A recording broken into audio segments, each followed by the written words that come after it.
Hello, happy Monday. I hope you are having an absolutely amazing weekend or start to your week, I guess I should say, unless you took Monday off.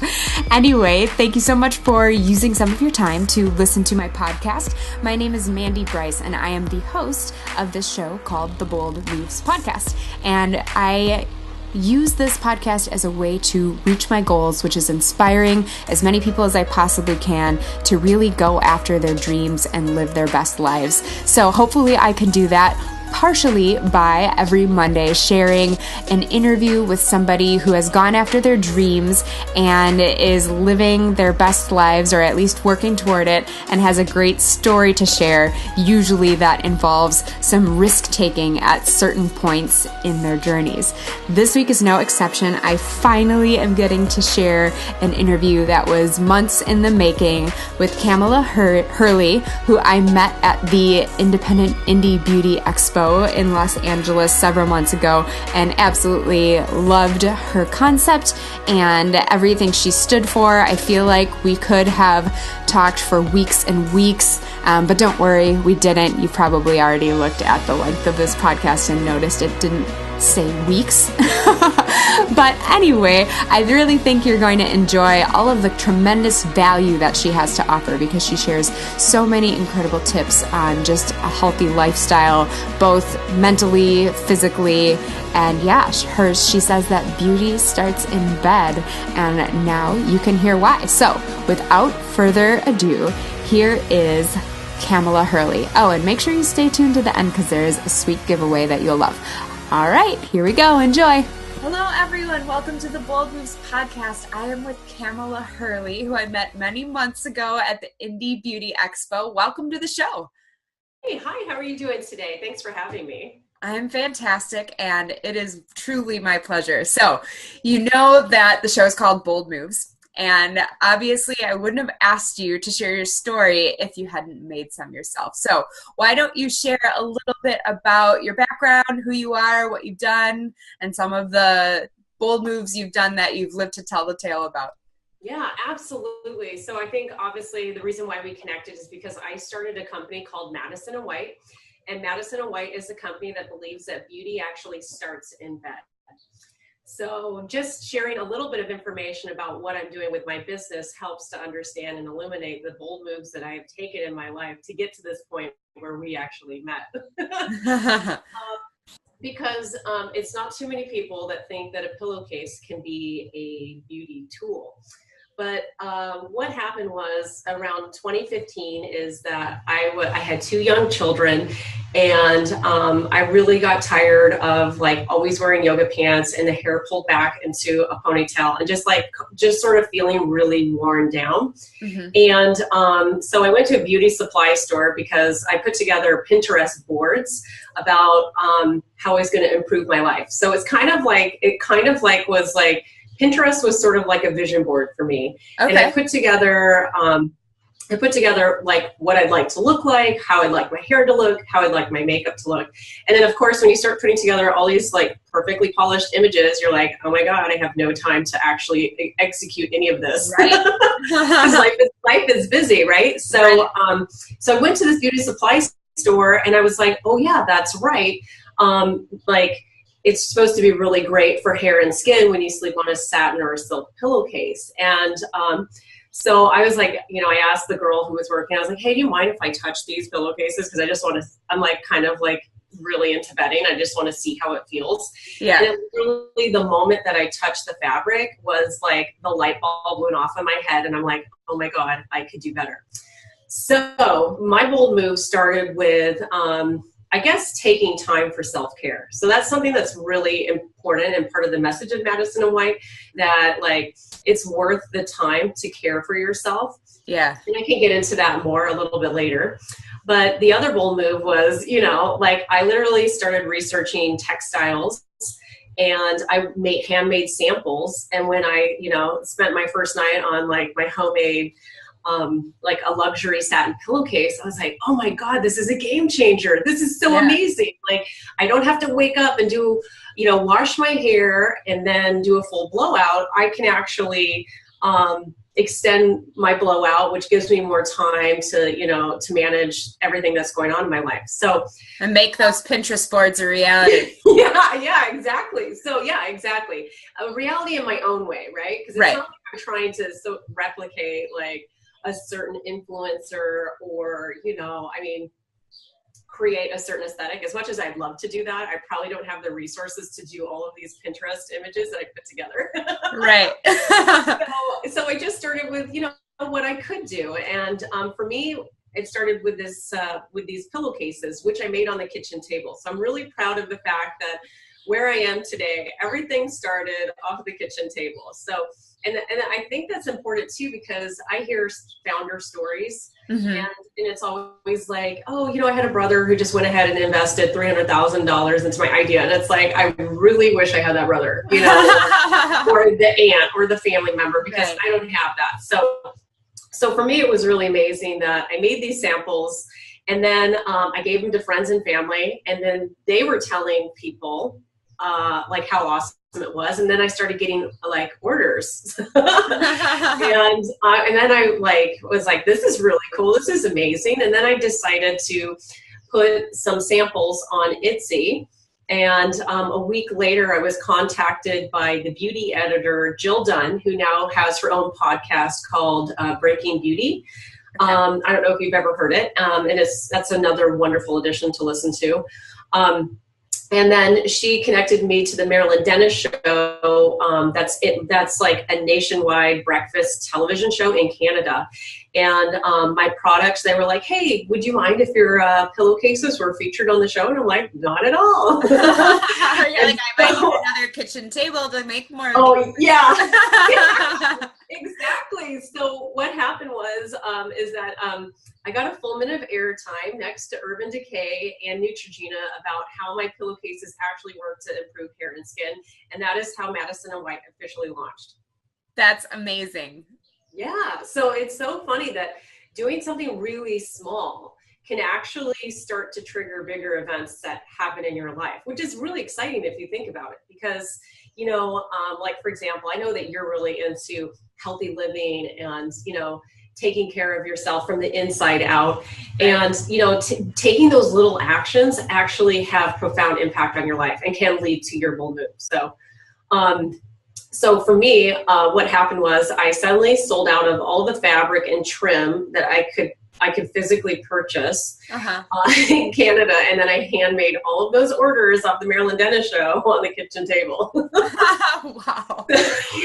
Yeah, totally. And let me tell you, I can throw down a really awesome pillowcase. Like, if you need me to like jam out pillowcases, I could do it. How many did you have to make after that show?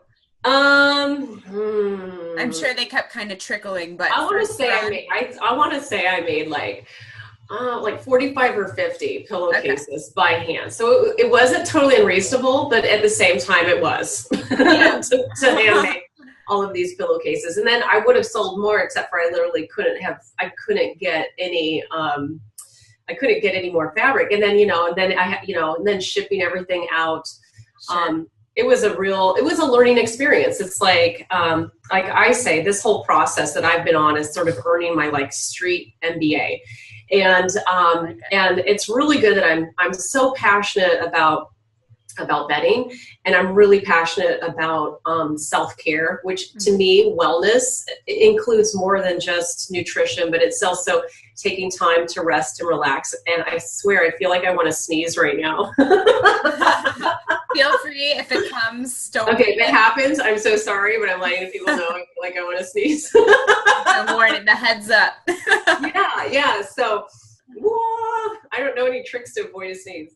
I don't know how to avoid it. I know if you look at light or pull on your eyebrow hairs, that'll make it come out. I don't know. Oh, okay. Well, I don't really want to sneeze for people, but so. And then my next trick, I can make a pillowcase fast. I can sneeze. Yeah, I can sneeze on demand. Well, I hope the feeling passes so you can at least tell your story more comfortably. So from that, I started making more pillowcases, And I like went into the basements of like local church bazaars where they would have like a spring market, and I would sell pillowcases there. And then although I'm born and raised from Southern California, like I grew up in Irvine and Torrance Beach. Okay. I ended up marrying a Canadian that brought me to Toronto. So, Okay. so in Canada, they have a store called Shoppers, and I started doing pop-up shops at Shoppers. And Shoppers has a beauty department that looks like Ulta or like Sephora, where they carry luxury beauty brands. And so they would be doing like fundraisers for breast cancer, and then they would be like, hey, do you want to sell pillowcases? And when I sold pillowcases, I would donate money to breast cancer research. So So it was also a really amazing time for me, where it was sort of testing this concept in a place, like in a beauty department, just to see how people would respond to it. And it was amazing because I was like selling out of my pillowcases. So because of those experiences and because of my drive and my hustle to sell beauty pillowcases to people, I started to work with, they're called jobbers in the garment district. And they have these in every major fashion, district, whether it's New York or Los Angeles or even Chicago. If you go to where those garment districts are, usually companies that purchase fabric will resell fabric that they don't use. So make a long story short, and this is probably so boring to everybody else, but I'm fascinated, but like my journey, right? Yeah. So I would buy, like, let's say if I bought white fabric in January and I made pillowcases, because I actually connected with a manufacturer who would cut and sew for me in Canada. But when I would get the fabric for them to cut and sew, I would be buying the end of bolts from the fashion houses. And if you bought a pillowcase in January and then you came back, let's say, in September to buy another pillowcase, the white fabric would be different. Sure. So I needed to standardize my product. And this is part of scaling from the kitchen table and moving your way up, is learning how to standardize your product. And so eventually now my products are made in China, which I work with manufacturers who create products that are as sustainable for me as can be. And and the other issue too is that I used to sell silk pillowcases. And when I found out it takes around 3,000 silkworms being boiled alive to make just 2 pillowcases, I realized I didn't want to be part of that business. So I'm all about like no judgment zone. You do what's good for you. You want to wear a fur coat and garden, you do that, you do you. But I just know that like I don't want to do that, and I don't feel that beauty should come at a cost of life, even if it's a silkworm. So I've made sure that all my products are also 100% vegan, so there's no animal byproduct, and cruelty free, because I don't have to boil anything alive to make a beauty product. And it's not beautiful, boiling alive. No, it's not beautiful. Yeah, it's not beautiful. So, and this is a way that people can sleep better on all levels. So, I like that. Yeah, you can sleep better on all levels at night. So, so those are issues that are definitely important to me as well. And now Madison White has some really exciting stuff that I can't share yet, but when I do, I promise I will share it in a very big way. Sure. Because it will be very big exposure, but it's been amazing. Like this last, a couple months ago, Madison White, our Clean Skin Kit, which is a set of 4 pillowcases with the days of the week embroidered on each side. So adorable. So that you always sleep on the clean side of the pillowcase. And this is a system to help people who are dealing with acne, with breakouts, with any kind of skin sensitivity issue on their face, so that they can actually sleep clean and stay organized about it. Because I've had adult acne, and let me tell you, I was trying everything under the sun to be able to clear up the skin. Right. There's different types of breakouts, but sleeping on a clean surface is something that every dermatologist and esthetician will tell you will help improve your skin. Yeah. So for those who can't imagine what she's talking about, just to give maybe a little clarity, because obviously you're right in it, but I've seen these pillowcases. So one side says Monday, and you sleep on that Monday night. You flip it over, the other side says Tuesday, and that's why there's 4 pillowcases, so that you can every night have a different service. Yeah. Yeah, you flip-flop your way through the week. And so this was an industry first, and it was just amazing because I ended up meeting at Indie Beauty Expo Kourtney Kardashian's team, and they loved Madison White, and I was like, yeah, here we go. And she ended up loving the products and featured it on her app, right? yeah, Awesome. which is which is it's totally awesome, and it's also exciting that it was Kourtney Kardashian because she's more of the natural beauty, right? Really focused on holistic, organic living, which is something that I think it feels good to most people who try that lifestyle. Again, I don't want to push an agenda on anybody, but but try it, you might like it.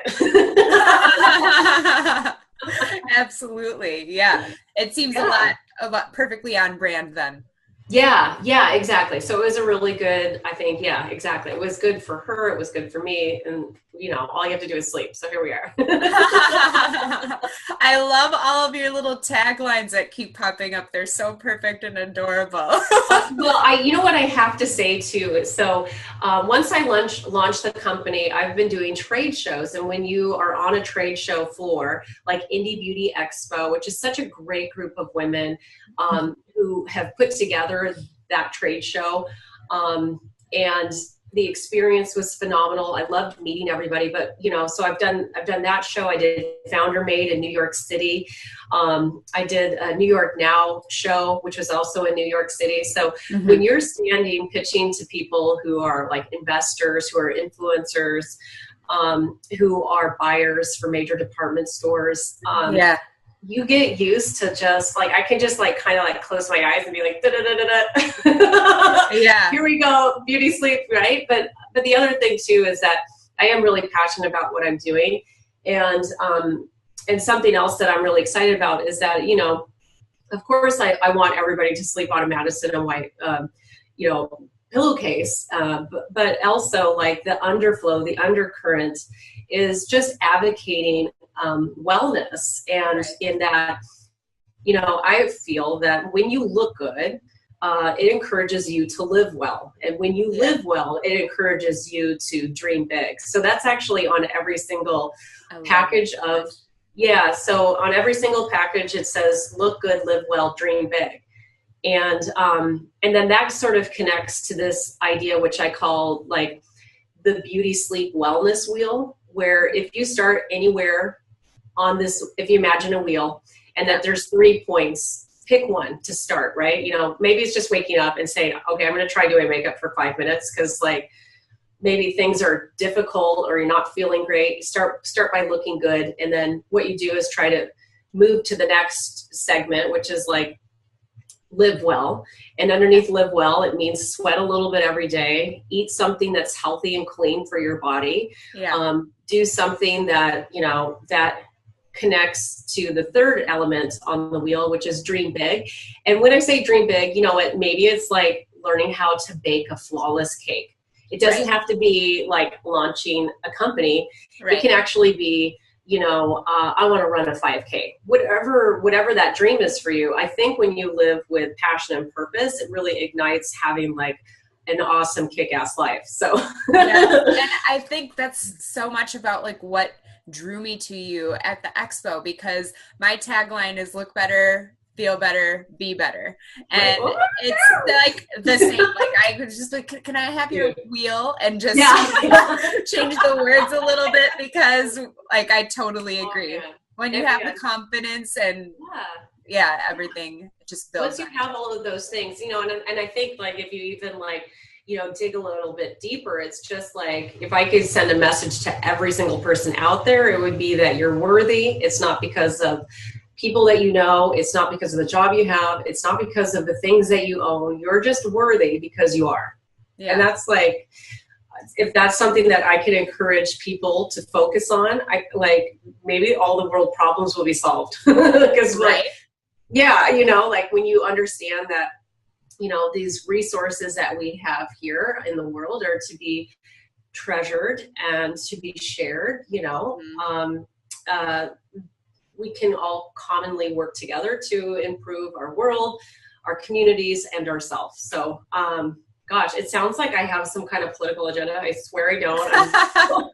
I'm totally, a bottled blonde here. Focused on beauty sleep, but I do like to think in terms of like how I choose to live my life really does have a ripple effect out to other people. And, couldn't agree more.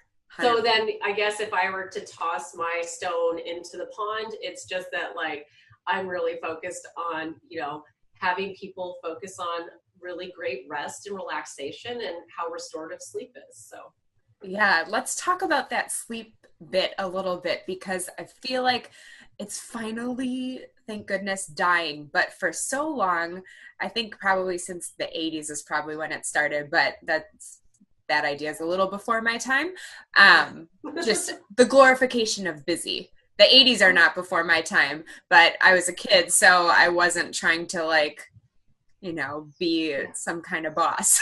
Well, maybe a little bit, but right. But I feel like since around then is when I'm guessing it started, there's just been this like, oh yeah, I'm so busy. I'm doing so many things. I sleep 3 hours a night. Like people say so proudly. And it's like, no, like, there's no way that even if you're doing stuff for more time, like my husband and I were just talking about this, there's no way that people who are getting like 3 to 5 hours of sleep are producing at the rate and quality that people who get 7 or 8 hours of good sleep and wake up energized are. I mean, it's like, okay, this is so random, but the first thing that popped into my mind was Benjamin Franklin. Okay. I like where this is headed. Yeah. So, let's like really blast to the past, because Benjamin Franklin was pretty prolific with his life and getting a lot accomplished. And he actually attributed it to never sleeping. And one of the stories that I had read was that he would actually sit in a chair and he would tie a bell to his wrist. And he would sit in this chair, and if he ever fell asleep, the bell would jangle and then wake him back up, so then he would go do something. Oh, that's terrible. To me, that would be complete torture. Yes. It would be complete torture. So Benjamin Franklin, so he would actually focus on not sleeping so that he could accomplish more. So he obviously was somebody that was like, he would be so thrilled to be alive right now. I think he would be like totally crazy for having a smartphone, and he would probably be doing VR and AR and working with Elon Musk and like, let's not sleep. And there's so many like tech founders as well, like into the founding story of Amazon and the founding team of Amazon. Many of the people who worked in those early days actually had a sleeping bag underneath their desk that they would unroll and sleep on, and then get like a power nap done or something like that, and then they would go back to work. Well, even now, like I just moved back in September from Silicon Valley, so I guess almost a year ago, but if you've ever been to like Facebook or Google campuses, they do anything they can to get their people to not leave. Like they have nap pods, they have massages, they have haircut trucks that come in, they have physical therapy on site. Like they're like, yeah, you can sleep a little bit here, and here's your food, and stay at your desk as long as you possibly can because you're productive. Yes, which is really amazing, because these are not the first founders to treat employees that way. In fact, if you were to go back and look at the early history of department stores in Paris, all of the employees who worked in those early department stores, they actually slept on premise. It was part of being hired, that they would sleep there, that they would also be provided with food, and that their life was dedicated to working in department stores. That's so insane. it's and then if we go, let's go something more like industrial, Pullman trains. There is an entire community outside of Chicago, Illinois, which is set up to house the employees who worked for Pullman.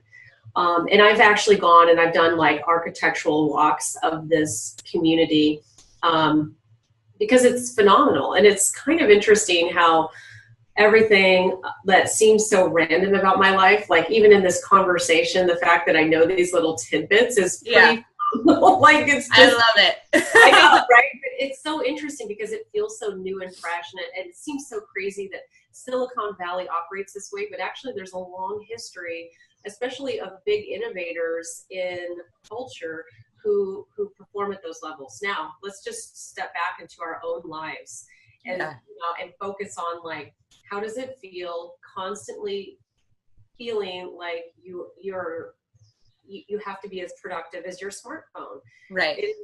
It doesn't feel good, to constantly feel like you have to produce.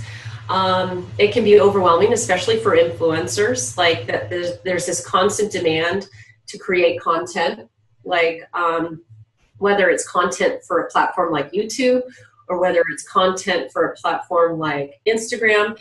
And I consider myself a creator, not just of bedding products and beauty products and things that'll help you to rest and relax, but also I'm very integrated into the process of social media and shooting videos for my company.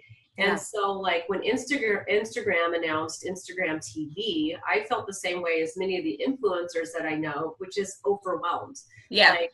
Because, like, I still haven't touched it, and you have to, though. I know I do. You should. It's so amazing because you'll gain followers like it's 2016 again. They don't have, like, they want to encourage people just to make content. So if you just post, a really fast, like, 2-minute video, you're going to be getting more followers than you normally would, which is great for people who want to build an audience. So yeah, absolutely. So there are, like, in my world, I have my family. I'm a single mom now, and I have 2 children, and I have a Great Dane and another dog, and I have family life, and then I have this business, which to me feels like a startup life. It is, because I haven't passed the 3-year mark, and and I'm hustling along as much as I can. Mm-hmm. And then, I have that compartment of health, and there's so much going on, and there's so much to learn. But what I have learned is that it really is important to have the time where you do things that seem like without, like, entrenched in a certain outcome. Yeah. So taking time to, like, meditate can be really clearing, for example, which is something that's, like, on my agenda, like, I'm trying to do every day. Yeah. I'm not successful at having that done every day, but okay, whatever. I'm just going to be easy on myself. I do the best I can. Yeah. Or, like, I love to do watercolors, and, like, taking time to watercolor seems like, what are you doing? You have dishes, laundry, you have got to get social media posted, all that sort of stuff. But actually it's deeply recharging, and it provides the fuel for being able to do everything when you decide to unplug. Like putting together a beauty sleep routine. So that means, disconnecting maybe an hour or 2 hours before you actually go to bed, like set a bedtime and be consistent with that. Right. I actually think that I love Netflix like the next person. There's so many shows that I'm hooked on, but it's also important to turn off and not just fall asleep to watching Netflix, because actually it really impacts your sleep patterns, which, again, if we get into the sleep itself is something that is still completely mysterious. The clearest explanation that I've heard from a sleep physician who is based out of, I think it was Stanford, was that when we fall asleep, it's essentially a neurological bath for the events that you had. So it helps to process the events that happened into memory. It helps to restore our body from all of the activities of the day. But beyond that, like, when we start talking about dreams, like, nobody knows what's going on there. We don't know why we do it. We don't know why we need to have 8 hours of sleep. And it's really fascinating. But I will tell you, try this for 2 days. For 2 days, give yourself 4 hours of sleep. Take a picture of yourself in the morning. Oh, gosh. Yeah.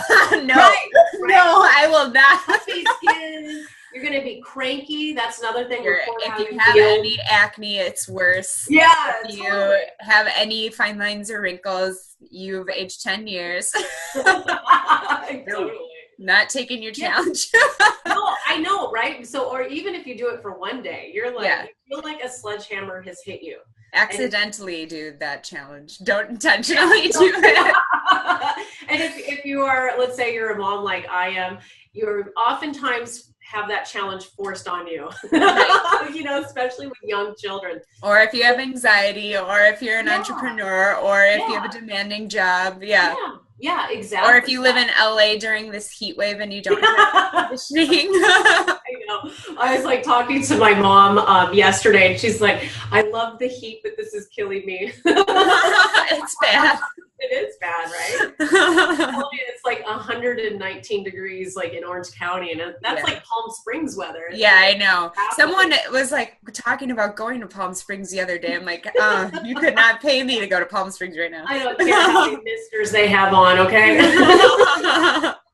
Need a fire hose. Yeah, for sure. So it's just phenomenal. So 4 hours, everybody knows if you have 4 hours of sleep, you're going to feel crappy and look bad. If you do 6 hours of sleep, the results are slightly better, but not right.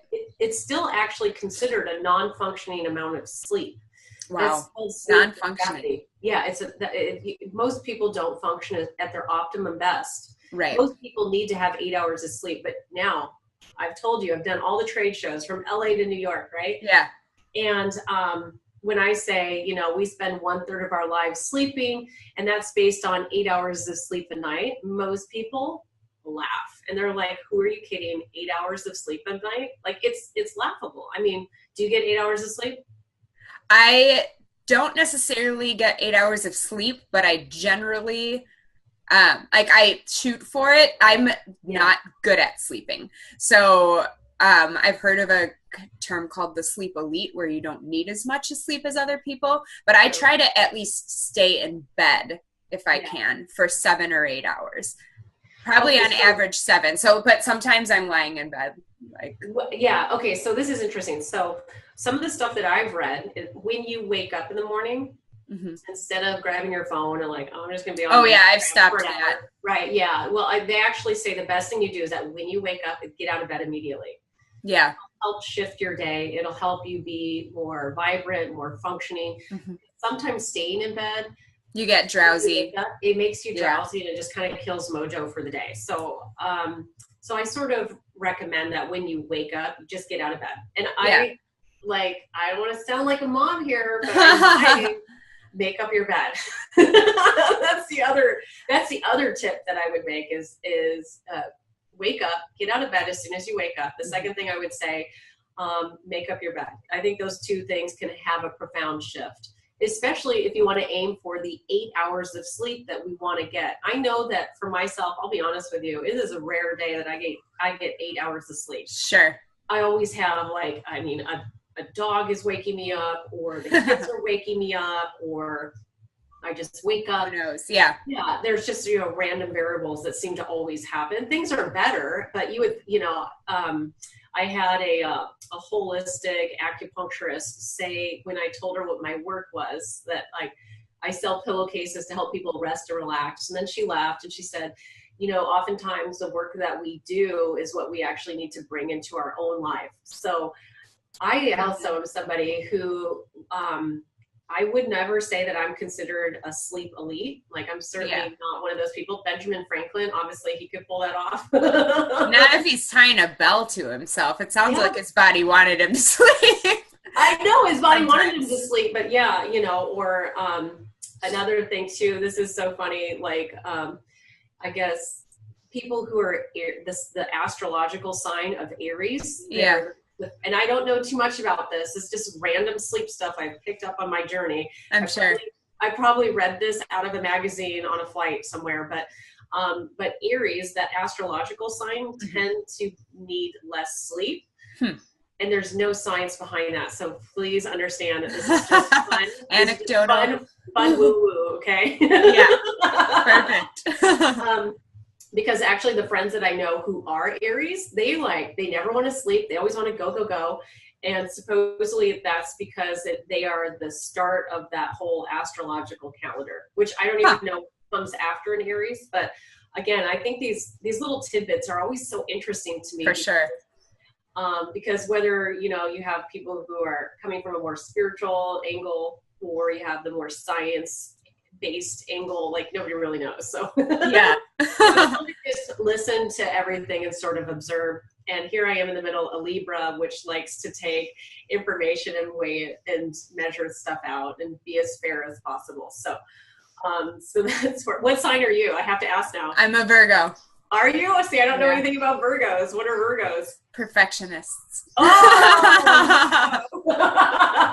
That's why I'm like, okay, 8 hours. I'm going to lay in this bed, lie down for 8 hours to the bitter end, and then I'll get up because at least I'm resting. But I sometimes, depending on how my day is structured as an entrepreneur, sometimes I'm like, okay, if I get up now, I can make up for it with a nap later and get a total 8 hours sometimes. Although I'm not always great at napping because turning off my brain doesn't always happen successfully. But I try to go for 7-8 hours. And like you were saying, like if you have those shorter hours of sleep, sometimes like if my skin's getting funky or I have a couple breakouts, I'm like, okay, I'm going to do a sleep aid tonight of some sort. And I'm like, what I need for my face.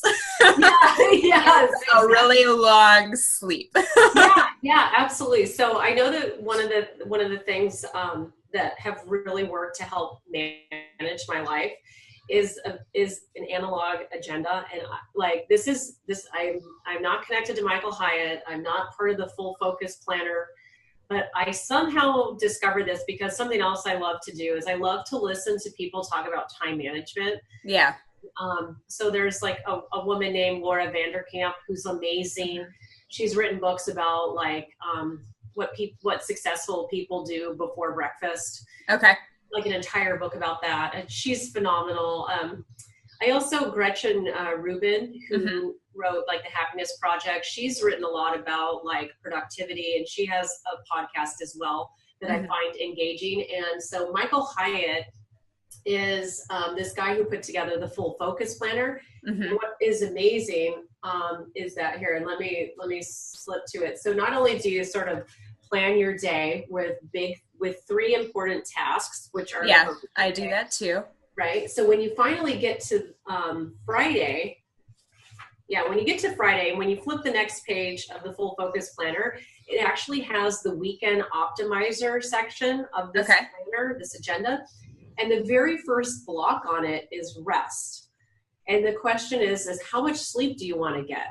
So in this, this was unknown to me when I bought this product. And you're like, bonus. And I was like, oh my God, I totally relate to this. And then underneath how much rest, your desired hours for the weekend, the next section is asking, do you want a nap? And it has like, you can check off yes or no. And then if you do want a nap, for how long? And then the next part underneath that is what strategies will you employ to ensure you get the rest you desire?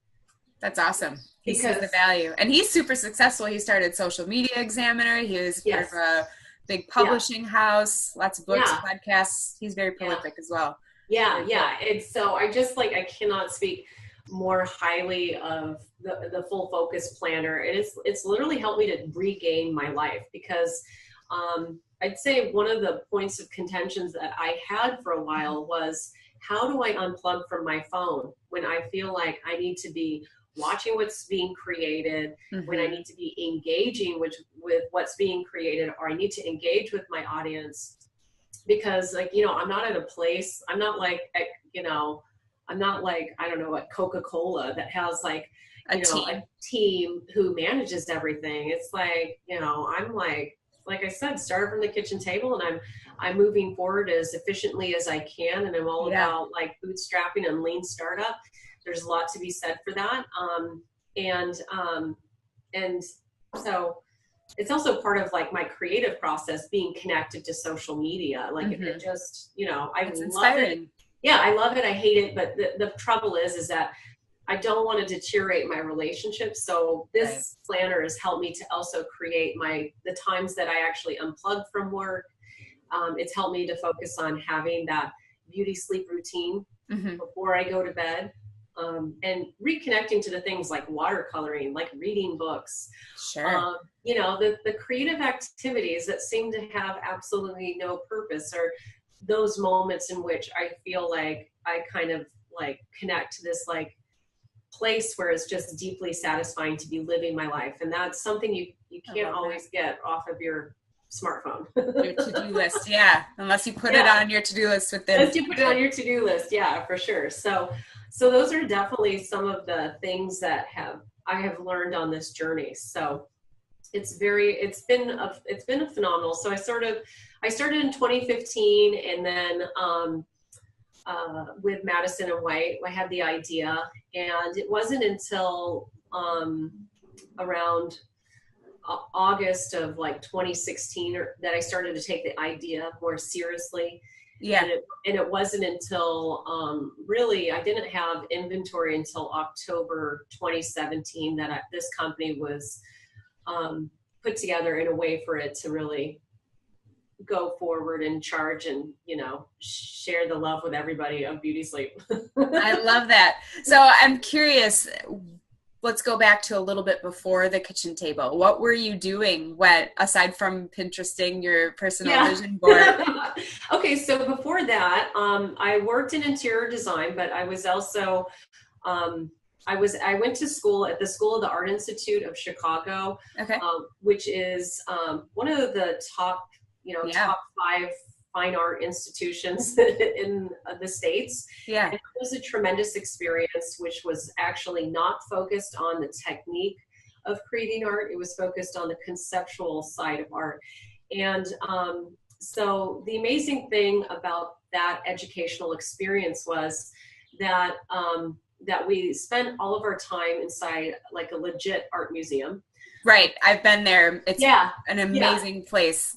Yeah, it is. It's really phenomenal. And then what we would do is we would jump on a Michigan Avenue, which is like the Rodeo Drive of Chicago, and then we would just walk north or walk into the city, and we would use the city as this place for us to explore ideas and to understand history and to understand how it intersected with the present moment and the future. And so we would go into like the Nike store and talk about like, how does the Nike store present its stuff differently than the Museum of Contemporary Art? That Nike store, by the way, is so cool. Yeah, it's right? Yeah, amazing, right? Or let's talk about Ralph Lauren, or let's talk about American Girl, right? Like we would go into these like that phenomenon I can't understand. Presentation's everything. I guess. I'm sorry, if I have daughters, you are not getting an American Girl doll. That's your college fund right there. That is, I know. But there are some things about American Girl that are amazing. Like, the stories the stories of girls, I'm sorry, women, but how that all the dolls usually have a story that goes with it. They're very inclusive of different backgrounds. Yeah, that is great. I mean, it's like the Fenty Beauty of like, dolls. Cabbage Patch. Yeah, right. It's like, it's very inclusive, and it's very exciting because I just feel really blessed that with my upbringing, we were always like, I just always had a love of history. And so reading about all the different backgrounds and all the different ways in which people live their lives was something that was immensely interesting to me. Whether we're talking about Sacagawea with Lewis and Clark, or we're talking about Rosa Parks, or whether we're talking about, this just jumped to my mind randomly. I love that story of Joy, who was played by Jennifer Lawrence. Oh yeah. Yeah, right. The home shopping. About PVC and stuff like that. So I love seeing how people handle adversity and how people break through the ceilings, because I think something else that comes up is that we all have ceilings that hang over our heads, whether they're imposed by ourselves or by other people. I think it's part of like our purpose to work at making ourselves more accepted. And it's just such an amazing time. So look, American Girl just made me sling off into this completely different direction. But my bad. Yeah, but I love doing stuff like that too. Like, yeah. So if you're listening to this interview, you're probably like, what could we possibly be talking about? Ride. Yeah. So hold on, we're going to keep going. So that educational experience really drove home this idea of like, how we create products or art, and what's the context and what's the impact, and just taking time to sort of understand what different people are doing, right? It was a life-changing experience, which is what I hope that most people get when they go to a university or they go to a college or they go into an educational experience. Because back when I was going to school, I mean, who would really want to get a fine arts degree? I mean, most people probably don't advocate this now either. Yeah. But I don't think that I would be where I am right now without having that fine art degree, which sounds crazy. Fine art degree, I'm in the business world, but to me it just totally makes sense. So after I graduated from the School of the Art Institute, I ended up getting, I did take a bit of a break to write novels, and so that was an interesting experience. And actually part of the reason why I wanted to create this business was so that I would just start a business so that would give me more time to write. So that was really a naive. Maybe eventually. Maybe eventually, yeah. Once you get that team and you can delegate, then you can. Yeah, because I mean, writing novels is a really involved process. It's not like sitting down and doing a 5-minute watercolor. But so after I did that for a year, and there was time to join the workforce. And for myself, I was lucky that I became a stylist for commercial print. Okay. And so I was a person in Chicago. This was in Chicago. Yeah. Okay. I was at one of the top 5 marketing agencies in Chicago. Okay. And at the time, this is around like 2000, catalogs. Like if you had a business. Chicago too. Yeah, right. And if you had a business that didn't have a catalog that had a photographic image of everything that your company sells, then you're not in business. So, so what I learned was, as a stylist, I would organize photo shoots, and I would assign photographers, and then I would have carpenters build sets, and then I would style the products so that you would want to buy them.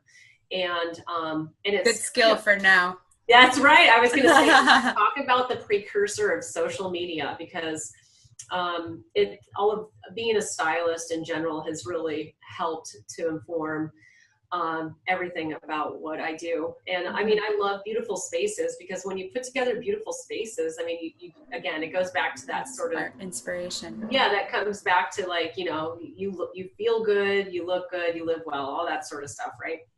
So, and then after Chicago and the industry started to downsize, I moved back to California, which was always part of the plan. And I worked in residential interior design. And that was very similar to what I was doing before, because I was doing residential design for model homes. So again, that's where people are walking into spaces that are staged to be like the perfect life, right? Which is always so funny, but always so successful. I mean, even now when I walk into a model home, I was like, oh my God, yes. Absolutely. Yes, this is how I want to live. So I'm standing in Pinterest. It's like 360 Pinterest. Woo! So, and then after that, I ended up meeting, who would become my husband, and I moved to Canada. And, when I landed in Canada, I ended up with an agent who put me on the interior design host circuit. Okay. So I was doing auditions for like TLC and for HGTV, and I was doing like I was doing stuff like that. But now the funny thing was I was so focused on interior design, I didn't really have any skills in terms of being in front of the camera. And when I would go to these auditions, I realized they were all professional actors who had no idea about design. They could host a show, right? Yeah. And I was so intimidated, because there would be like girls that were just like, I'm like, wow, I had no idea like wow. It's like, it's nice to how in terms of beauty and image, how much that has changed too. And I love seeing, the idea that I even have to say a full figured model, because I'm not like somebody who's skinny mini. I'm somebody who's got the curves and loves them. And it's something to celebrate because it's just who I am. And I love that. And I love seeing that included more in fashion. And, Absolutely. and so these are sort of things that I want to include more in Madison and White as well. And for me, it can be actually very expensive to hire full figure models, which because there's so few. They're so rare. Yeah. So if anybody's there thinking, I don't see very many full figure models at Madison and White, I'm like, find me one that's affordable, because I do not have $30,000 or $10,000 or $5,000 for a single shoot. Right. I haven't sold that many pillowcases yet. Yet. Yes, I love it. Yeah. So that was my background, and then I also at the same time I'm a certified yoga instructor. I ran the New York City Marathon. For a split second, right when I was pregnant, I thought about becoming a nutritionist, because I was just like, I've always been, ever since I lived in Chicago, one of my professors was deeply embedded in the FDA labeling that was going on then about what was organic, what was natural, what's genetically modified. It's still crazy it's still crazy. It's still really difficult to produce those products, to even navigate what to navigate. I mean, because now it's like, everybody is seems so much busier. I mean, because we have so many more demands and expectations on how we're able to produce. That it's just even putting together a healthy menu for a week can be certainly overwhelming for people. I know it can be for me. I mean, I have 1 million books. Like, this is just randomly, I didn't mean to show this, but like, I have this Slim, Calm, Sexy diet book, right? Yeah. And I don't like the word diet. I don't care about losing weight. I just want to eat better so I feel better. Feel good. Yeah. Yeah. And it's like, okay, you know why I'm reading this book? It's got a grocery list at the back. So then I actually use a home delivery system of organic foods. Then I just go on my phone and, put in what I want to have delivered according to this book, because I'm overwhelmed on managing everything of my life. So one of my past podcast guests actually has an online boot camp that she says, I haven't checked it out yet and I really need to, but I really like to make dinner all the time, like on the fly. But she says she can make like a whole week's worth of meals or 2 weeks worth of meals in 2 hours. And she shows how to do it. So I'll send you the link to that. Please send me the link. Phenomenal. I may have a plus model for you too. I don't know her rates. Oh, really? Okay. Another past guest. Yeah. Oh, good. Okay. All right. Please send that information to me. I would totally be interested with that. Totally phenomenal. So that's kind of where I'm at right now with everything that's going on. I am in the middle of another transition that is working to level up. Well, it's leveling up my life professionally. Yeah, I love it. And the company, and will certainly be quite a lot of exposure and growth, and just working to be myself throughout that entire process is essential for me feeling like I'm doing my best job. So that's like, sometimes it's easy when you go into bigger deals, that, you need to go buy a whole new wardrobe, or I'm going to go straighten my hair, or I'm going to get it curled, or whatever, and those are really nice finishing touches. But I think essentially just focusing on being myself and just being totally authentic, and, through the whole process. And if I don't understand something, I'm totally okay with asking, and using that as a system to guide me forward. Because, the option is not so good. Right. The option is not so good. Yeah. Yeah. So that's some of the stuff that I'm going through right now. Fantastic. So you mentioned kind of that all of our purpose is partially self-acceptance. I'm wondering if you know your purpose, or if you have like a mission statement for life that you'd like to share. I think it does go back to, I feel like the last couple of years has been a big transition um, for myself, for my family. I think that always being authentic to who I am and not having to, you know, put shade around myself to diminish my shine Mm-hmm. because it makes other people more comfortable. That Um, Marianne Williamson quote. oh, tell me, which one is it? It's like your biggest fear. Hold on. Our deepest fear is not that I'm going to look it up right now. Okay, good. All right, I love It's that. I my love favorite quotes. quote. Oh, is it? Oh, I like Hmm. Miriam. Like her writing's pretty amazing. Yeah, absolutely. She kind of has like a great reputation, right? No kidding. I hear she's in LA and you can see her every Monday. Okay, here it is. Really? Um, our deepest fear is not that we are inadequate. Our deepest fear is that we are powerful beyond measure. It is our light, not our darkness, that most frightens us. We ask ourselves, who am I to be brilliant, gorgeous, talented, fabulous? Actually, who are you not to be? You are a child of God. Your playing small does not serve the world. There is nothing enlightened about shrinking so that other people won't feel insecure around you. We are all meant to shine as children do. We were born to make manifest the glory of God that is within us. It's not just in some of us, it's in everyone. And as we let our own light shine, we unconsciously give other people permission to do the same. As we are liberated from our own fear, our presence automatically liberates others. Dude, oh my God. I like want to cry. That's so on Isn't point. it Okay. beautiful? Yeah. Yeah, I put down me too after the And also Kamela. Marianne Williamson, Kamela, and Mandy. yeah. Yeah. Please add me to that quote. Yeah. I feel the same way too. What she said. That one. You know what? Like, I think there's something to be said about letting your light shine and letting it shine as brightly as you can, because oftentimes it can be a frightening process to do that. Yeah. And because it will shift change in the people who've been comfortable with how you've been maybe people pleasing, or, you know, if you're Hiding, playing small. hiding and stuff like that. So I think that, so being authentic, shining my light as bright as I can. Mm-hmm. And then the third point I'd say is just that I'm worthy for no other reason other than I am. Yeah, That's absolutely. it. Preach. Yeah. Yeah. Yeah, actually. So I love that. I'm curious because it sounds like things have just naturally gone smoothly for you. And I'm sure that that's the case for absolutely no one in the world. So, including me. like, yeah, I just started making pillowcases at my at my kitchen table, and then I was on TV, and then Kourtney Kardashian called, and the next thing you know, I'm novels and now, yeah.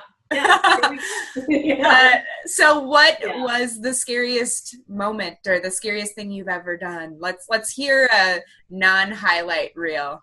Okay, all right, so let's get dirty, okay? Let's get dirty. So I think the hardest consequence of me having started this business, and this is something that's like going to make maybe other people identify with or feel uncomfortable. That's why I ask. That's why I'm going to put it out there. But I think the difficult thing was the fact that my then husband wasn't supportive of me doing this business. And he just wanted me to just go get a job. Yeah. And I wasn't a go get a job kind of girl. Right. I've never had that body of experience. Trust me, I worked at the Cheesecake Factory. I know what getting a job is. Yeah. You know what? Working at the Cheesecake Factory was one of the hardest and one of the best jobs I've ever had. Mm-hmm. And there are times for that, but there are moments in your life where, like, I touched that really crappy satin pillowcase and realized I could do better. Yeah. And I had to authentically follow that impulse. And like, I have like a supernatural drive for amazing bedding that helps to improve, you know, your hair and your skin, your life. Yeah, life, yeah. Right? So it's interesting that taking time to identify my self-worth in those Pinterest boards would actually trigger the end of my marriage in so many ways. I mean, obviously, when we start talking about marriage, there are so many different elements, and every single relationship has its own story and its own reasons for working or for not working. Right. But this was certainly one of the consequences that that was part of ending the marriage with him. So, that has been a very difficult and it's been tough, right? Like that's probably the worst thing that you could hear. Like, oh, I started a business, but I lost my marriage. Yeah, that's really not a pretty story. No, it isn't. I think the sad thing is that if he had just supported me, this story would be very different. So obviously there were other issues that were happening, and I'm sure he showed up the best way that he could, because I showed up the best way I could. And so at this point, I really am focused on my present moment and crafting the future that I want by my thoughts and my actions today. So even through divorce, I've tried to remain optimistic. I've tried to find my sources of happiness. And working on my business has been an immense source of happiness. I would tell you another thing that was scary with Madison White was wiring money to China with my first supplier. I believe that's it. Like, when I was at Founder Made, I met another founder who was like, I'll tell you what was scarier, like what was like one of the most scariest days ever was like wiring $50,000 to China, and hopefully we'd get bottles back and they wouldn't all be smashed. And I'm like, yeah, I can relate to that, except for it was like, pillowcases. So that was also a really frightening moment, because suddenly you're really taking the resources that you have and you're putting skin into the game, as they say. And it's like an uncertain future. So although it's sort of a measured gamble, it's still sort of like playing poker. So those are two moments where I think, obviously divorce is challenging, and I really don't recommend starting a business while going through a divorce, but there's probably not that's not a tip in a business book. Yeah, totally. Yeah, they would say maybe wait till later, but I didn't, and so I think that's frightening. And it's also funny too, doing a lot of trade shows, because it's introducing a new product, a new idea, that kind of disrupts what beauty is, and it kind of disrupts what bedding is. I've had my fair share of people laugh at me. I've had people come over and be like, oh my God, why would you ever sink money into an idea like this? I'm like, straight up, nice people. What great. But I bet you go on vacation with those people now, right? I know, yeah, exactly. But it's amazing. I sold pillowcases, to that person. You're like, actually, let me tell you. Yeah. Or like at Indie Beauty Expo, there was one of those wealthy investor types from Montana, if you know what I mean. And he, who was was really funny, but I don't know if you've had much contact with people who are actually in the investment game. I've done a lot of trade show modeling, so yeah, so you've seen it all, right? Yeah, I know exactly what you mean when you're like, you could say this in your sleep. I'm like, yep. And they're it's almost like sometimes it's like the personality is like straight out of like an 80s movie of who an investor is, right? You see him walking up from a mile away. Yeah, you see him walking up from a mile away, except for instead of a power suit, they're wearing Patagonia. And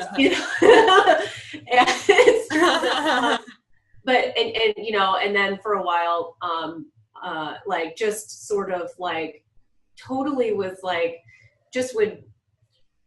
mocking my business, until he suddenly realized that I had people swarmed at my table like the entire time. And then he came over and heard what was going on, and to see that transition of somebody who went from mocking to like, oh shit, I invested in maybe the wrong business, was like, those are gratifying. Yeah, those are moments where it's just like, okay, see, I told you so. And it's something that women get too, right? I mean, I definitely have men who buy these products, but but it's women who I thought of first while making these, while making my samples off the kitchen table. So it's interesting, and and just remaining authentic and staying connected to what my values and my beliefs are throughout this entire process is something that's also important. So that's something else I'm focused on doing on the days ahead. So I love that. So aside from potentially looking forward to a future I told you so moment, what would you recommend to listeners who maybe are considering facing a fear like, wiring a bunch of money to China, which there's probably more research that you should do other than just deciding to do that. Or going through something tough like a failing relationship or any big life decision that's scary. Like, do you have any advice for pushing past fear or working through Oh my God. I'm so glad you're asking the right girl. Perfect. Because the one whose life sounded like it just went so smoothly. It's so smoothly. No, it's been the hardest last 2 years of my life. Well, I mean, it's never been easy. Yeah. Just like I say, it's never easy for Justin Bieber. It might look easy because he's like driving Bentleys or whatever he's doing, right? I guarantee it's not easy for him. No, I would not want all that attention. No. I'd like a little fame, but I'd like to also be able to do what I want to do without everyone paying attention. Without people looking to take a picture of the fact that you're finally wearing a cropped bathing suit like Taylor Swift. I remember that. It's like, the harassment of celebrity is so unfortunate. Oof, yeah. But people always think that having access to, infinite resources is the solution to problems, but it's not either. Because I think life is constantly made of hardships that are intended to challenge our core. Okay, so going back to this question of like how to handle fear, this is so awesome because anybody who's listening to this can actually do this today. Like, you don't have to wait for the bad relationship or, like scary decision. Yeah. Or wiring money to China or, like horrible traffic in LA, 405, those are challenging moments too. Right. It's this simple. Grab a yoga mat and start or go to a yoga studio, do yoga that challenges you. Mm-hmm. Okay, because you do yoga, right? I do. You do, right? Okay, so I mean, think about those moments where let's go to a really simple pose like Warrior Two, which is where you're doing a side lunge and your arms are extended out to the sides. Okay, and that can actually be completely challenging. So hard. Challenging, like maybe your hips are really tight, maybe you don't have the upper body strength to hold your hands and to keep your gaze over your front middle finger, or maybe you can't stand still for 10 seconds. Or maybe you're in a hot studio, right? It's hot, and staying still, that can be something where suddenly you're fidgeting with your hair, or you got to feel the sweat go down. You want to wipe. Because I always say that yoga is this amazing practice, or oftentimes anything physical, where it's just this opportunity to face the fear and to see how you handle it. Whether we're talking about crow pose, or we're talking about a Warrior Two, or for some people, downward dog. Downward dog can be a completely challenging, difficult pose because let's say they can't get their heels down. They see I have tight calves. And tight calves, right? And you can't get your heels down. Mm-hmm. How do you manage that moment where you're not meeting, it's frightening, it's scary. So I think that yoga has been such a phenomenal way for me to understand how to manage fear. I was watching some kind of track and field event that was like on CBS or something. I don't know what it was for, but I loved watching it. And some U.S. runner broke a record for running 2 miles the fastest ever, or something like that. And I'm not putting down what she did because it was phenomenal. Yeah. But in this race, which came after she broke that record, there was a race and there was a girl who was just like fierce. I mean, fighting to win this race. She was elbowing the girls next to her. She was clipping other runners, and it was really unsportsmanlike. And she was struggling to win at all costs. Yeah. Do you think she won? Do you think she won the race? No. No, she didn't. Of course not. You are right. No, she didn't win. She didn't win because in her effort to sort of put everybody else, down and send out the disadvantages, and then just to have that sort of ego-based desire to just want to win. Yeah. She lost the race. And I think she also lost it on that internal dialogue as well. Yeah. Because the woman who did win the race, she actually ran at the back of the pack, and she was relaxed and confident the entire time.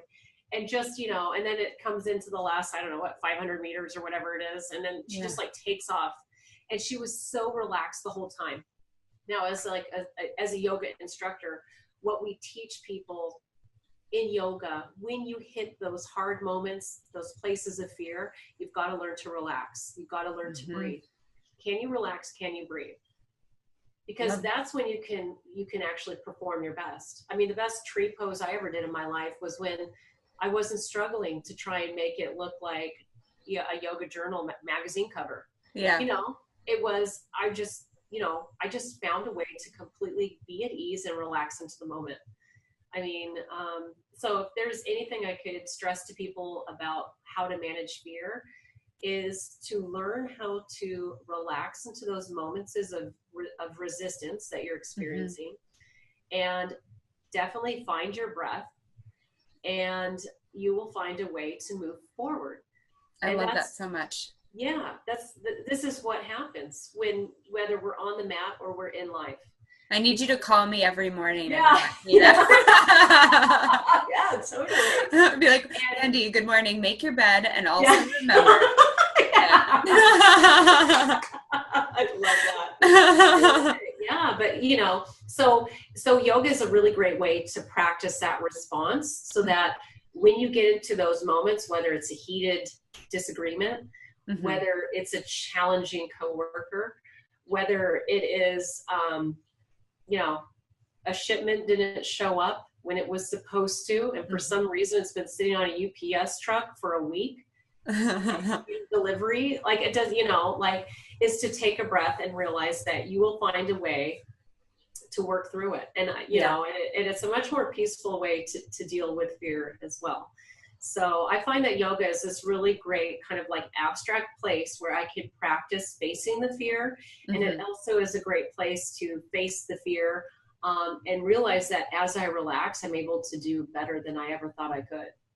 And that's like the whole thing behind Madison and White too. As long as you get your beauty sleep, you can do everything better than you thought you could. That's right. Yeah, absolutely. And I just like, and it comes back to like that, this idea of beauty, sleep, wellness, that like, when you sleep really good, you wake up and you feel awesome. It's like you can tackle anything.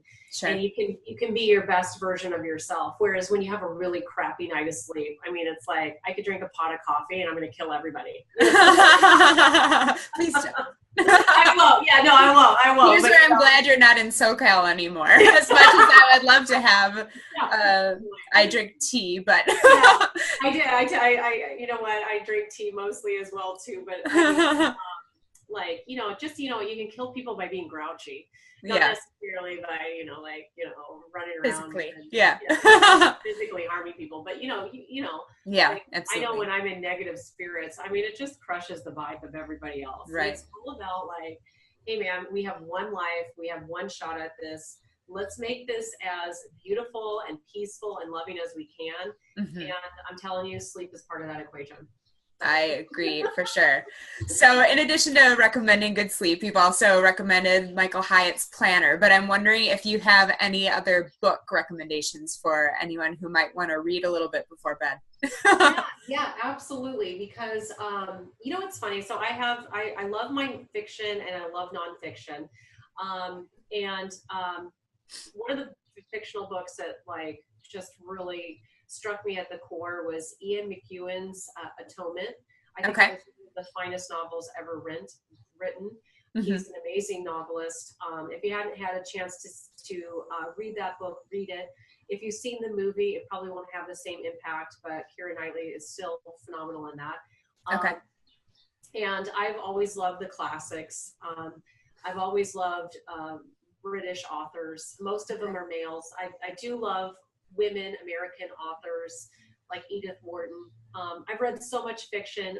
Recently, the last book that I read was Breakfast at Tiffany's, and by Truman Capote, and it was, I actually did Audible because a lot of times I don't have space to, like, as a single mom with everything going on, so I'm like, you know, dishes and listening to Breakfast at Tiffany's. And if you haven't ever had a chance to listen to that novel, or to read it, you have to. It will shock you because it's essentially the story of an escort.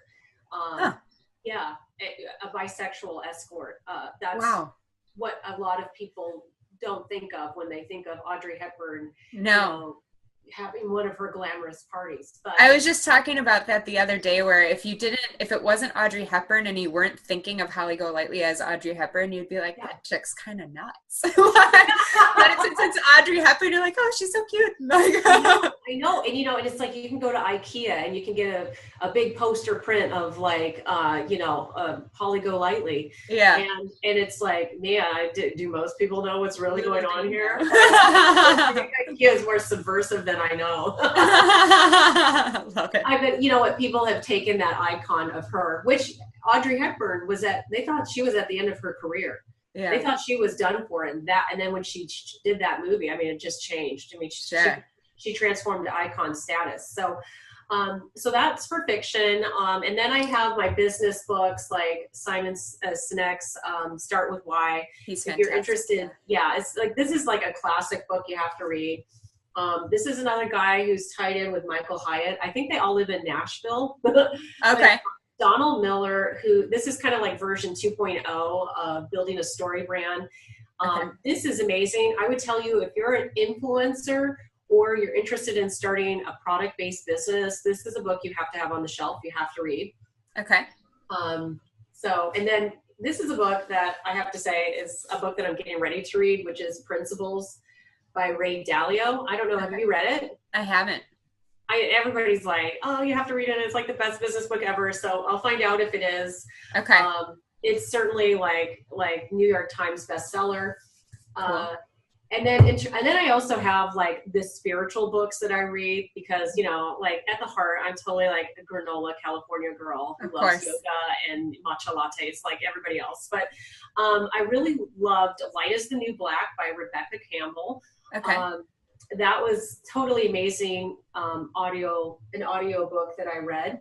And the other, this is again very spiritual and maybe a little bit too woohoo for some people, is I love Esther Hicks and Abraham Hicks. There's so much goodness about the message that she has to send out to people, which is about like, don't focus on the negative, focus on the good. And this is like the most, this is the most ridiculous way to ever describe her body of work. So please actually just check it out.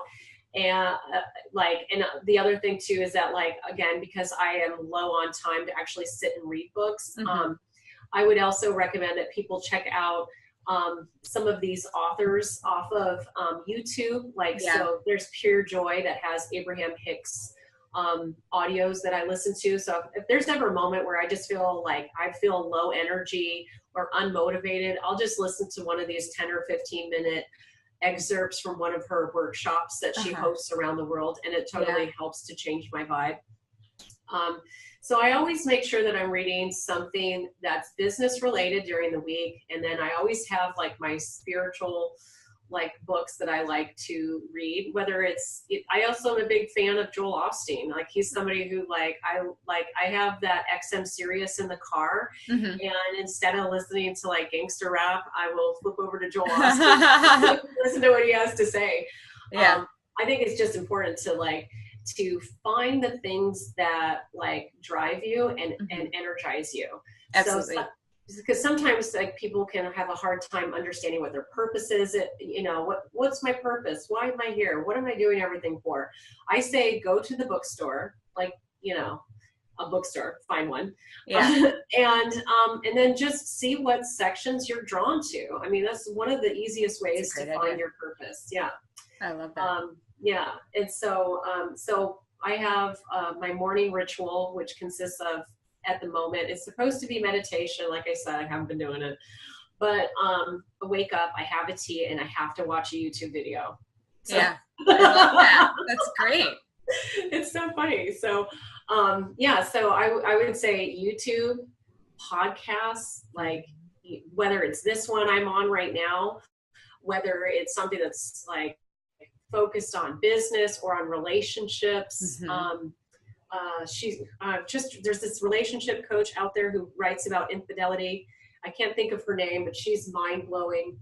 If you think of it and remember, send it to me and I'll have it put in the show notes. Will you? Okay, because it's like Esther Pearl. I just remembered. Okay. Okay. Yeah, perfect. Esther Pearl. Esther Pearl is for anybody who's going through relationship difficulties. She's somebody who speaks about relationship in a way that seriously is redefining how therapists approach relationships because of the work that she's doing. And again, YouTube. She has a podcast. The podcast is a little bit heavy to listen to, but just listen to what feels right to you. There's so many great resources that it is a great time. There's no better time to be alive. So I feel really lucky to be here at this point in this time. So those are amazing recommendations, and you've given, I think, just an incredible amount of value so far. Are there any last pieces of advice, life lessons, or tips that you want to impart on our listeners or viewers? Yeah, I trust your instinct. I don't think a lot of times people connect to the gut or connect to the instinct that they have about any given situation. I mean, sure. It feels, a lot of times people listen to their gut when they're walking down a shady alley at midnight alone, right? And it's like, was that a cat or is somebody going to bounce me? Yeah. We tune into our instincts in those moments, but actually instinct is always there to help guide decision-making processes, whether it's about getting into a relationship, whether it's about a career move, whether it's about,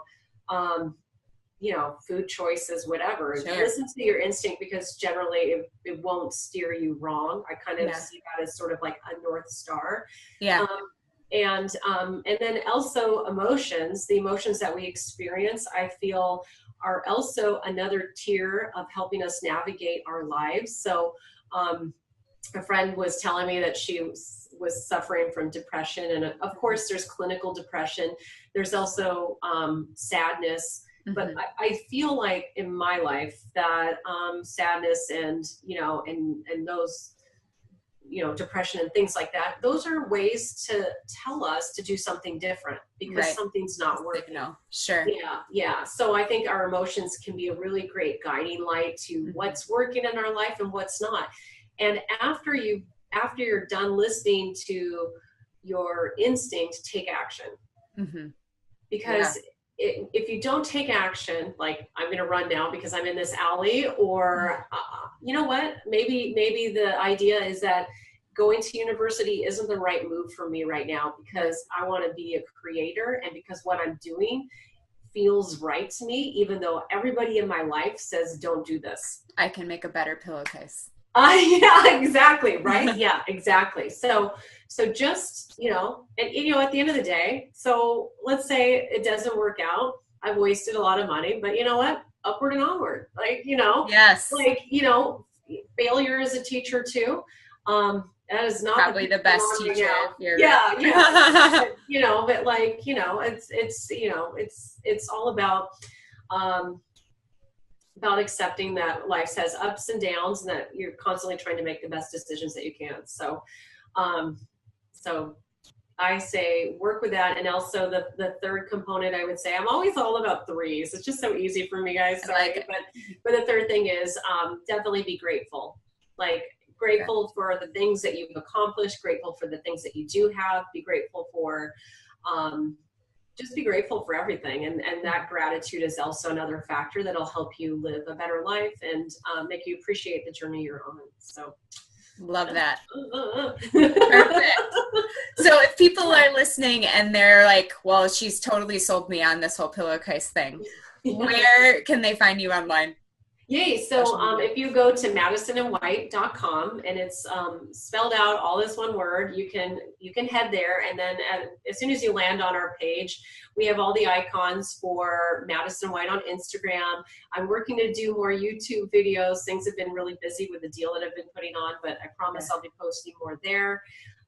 We are on Pinterest. We're not as active because, just time. You can't be everywhere, everything. Yeah, you can't be everywhere, but and Facebook. I mean, you got to be on Facebook. So I know you guys will find me. If you guys are interested, please send me a DM on any of these platforms, because I guarantee you that I'll respond to you. I'd love to hear your feedback. If you guys have links that you think I should check out, I'm totally down for that, because ultimately I'm facilitating products that I want people to try out that I think will help your life. But I think business is something more than just selling a product. I mean, it's really about connecting to a community of people who are like-minded and having a conversation and, spreading the peace and love. I love it. There's that Cali girl again. All right. I'm saving my last question my favorite question for last, I should say. Okay. So if 8-year-old Kamela in the OC could look at a crystal ball and see where you are today, and all of those journeys through Chicago and all of that, as well as, you have this big deal coming, the foreseeable future, as far as you can tell, on a scale of 1 to 11, how excited would little you be to see where you are now? Totally stoked. Totally stoked. Is that an 11? I'd say, you know what? I would say, okay, I'll be honest. I'll say I'm probably at an 8. I think I'm like, I'm not so happy about the family life. I mean, 8-year-old would not be so happy about where the family life is, but still blessed to have my children and knowing that, I'm building healthy opportunities that way. For whatever may come to the future, because for all those other single ladies, whether it's divorce or just single, I think if you focus on being happy and being your best self, there's no way you're not going to find the right partner. Okay. I give that advice all the time. It is in the cards for you. Okay. Yes. But I mean, going back to 8-year-old Kamela, who was called Cammy then. That was my nickname in childhood. Cammy, who was obsessed with dance and music. And I love to design even back then. I used to have this interior design kit where I would design rooms that I thought would look really pretty. Love it. I think I'd be pretty proud. When you go back to that time and you think where you are today, it kind of all makes sense again. So people, if there's anything else I could say, trust the process, even if it doesn't make sense. It's pretty phenomenal how when you look back, it does make sense. There is coherence. I love it. I love that so much. Yeah. Well, thank you so much for taking the time and for sharing just an incredible amount of value. I really appreciate it. Love chatting. I feel like I could probably chat with you for 2 weeks straight, but I know. all the how long we can go. Yes. Maybe we'll have a marathon for charity. Yeah, I love that idea. Totally. How long can we talk? We'll work on that later. Yeah, absolutely. But just thank you so much. I'm so grateful. I know I've been, it was a little hard for me to connect with because I've been really busy, but I just feel like this was juicy good. So I'm just so happy to be here. Perfect. Thank you so much. Thank you so much. Bye. Bye-bye. That was so much fun for me to do, so I hope that the fun translated over the airwaves over to you and that you enjoyed our chat as well. Let me know if you want us to do that chatting for charity idea that I mentioned at the end. All right, so if you want the resources that we chatted about, if you want to easily find Kamela, or if you want to enter to win a set of pillowcases, head over to the show notes at www.mandiem.com/episode 193. That is where you will find all of that fantastic info, as well as how to find Kamela and her incredible products online. So I highly recommend that you do that. While I am making some recommendations, I would also recommend that you subscribe, because while the motivation and inspiration is fun, if you don't do anything with it, It's pretty much entertainment, and that's not exactly what I'm going for, although I'm not mad at it. But I would much prefer that you put it into action and start going after your dreams. So that is why I ask my guests to give a challenge. And you can find out what Kamela's is by making sure you subscribe so that you get an automatic download or an alert when hers comes out. So please do that. And while you're there, you may as well leave a sweet review so that iTunes starts spreading the love. Speaking of spreading the love, please share this with anybody who you think's maybe needs the message that they need more sleep, or just someone who maybe has that joy kind of thing going on, the movie we chatted about, or a budding entrepreneur, or anyone that you think would benefit from this. Please spread it. I would love, like I said, to reach as many people as possible, and you are the person who can help me do that. So please, please, please share this. All right, I think that's all of my requests. Make sure you, share it, subscribe, leave a review, go check out the show notes. Yep, that's it. So make sure you stay tuned for Friday, and as always, be bold and have a sparkly day. Bye-bye.